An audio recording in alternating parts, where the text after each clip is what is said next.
તારીખ 24-25 એપ્રિલના રોજ પાનોલ ઇન્ડસ્ટ્રીયલ એસોસિએશનના મેનેજિંગ કમિટીની ચૂંટણી યોજાશે।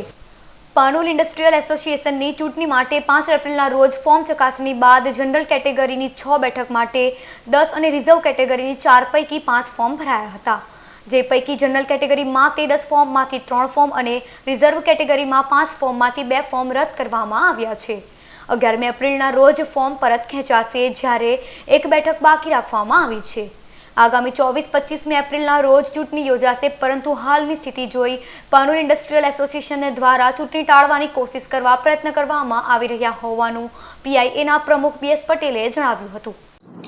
પાનોલ ઇન્ડસ્ટ્રીઝ એસોસિએશનની મેનેજિંગ કમિટીના ઇલેક્શન આવતી એપ્રિલ 20 તારીખના રોજ અમે રાખેલ છે।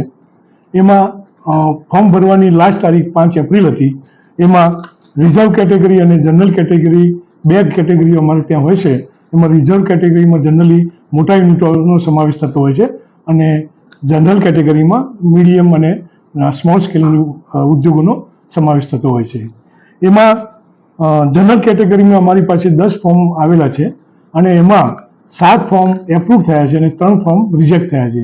રિજેક્ટ થવાના કારણોમાં એક ફોર્મને પૂરા અમારા બંધારણ પ્રમાણે ઉમેદવાર 3 વર્ષ જ્યારે એસોસિએશન મેમ્બર રહ્યો હોય એ જ ઉમેદવારી કરી શકે। એમાં એક ઉમેદવાર એ રીતે અમારા રિજેક્ટ થયા છે।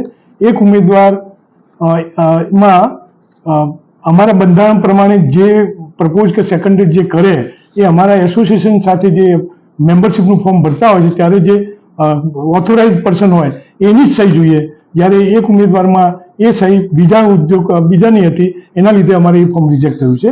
ત્રીજું ફોર્મ પણ એ જ રીતે રિજેક્ટ થયું છે કે એક ઉમેદવારે 2 જગ્યાએ સાઇન કરી હતી, તો એ પણ રિજેક્ટનું કારણ એ જ રહ્યું છે। અમારા બંધારણ પ્રમાણે કોઈ પણ ઉમેદવારના કોઈ પણ વ્યક્તિ એક જગ્યાએ સાઇન કરી શકે, 2માં સાઇન કરો તો બંને ફોર્મ રિજેક્ટ થતા હોય છે, એના લીધે આ 3 ફોર્મ રિજેક્ટ થયા છે।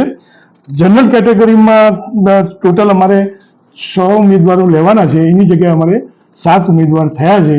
એક ઉમેદવારના લીધે કદાચ ઇલેક્શન થાય, પણ હર હંમેશા અમારી કોશિશ રહી છે કે ઇલેક્શન અમે ટાળી શકીએ, કારણ કે ઇલેક્શન એક વિવાદોનું સ્વરૂપ જ હોય છે। એવા અમારા ઘણા વર્ષોથી અમે ઇલેક્શન ટાળ્યું છે અને આ વર્ષે પણ ઇલેક્શન ટાળવાની કોશિશ અમે કરી રહ્યા છીએ।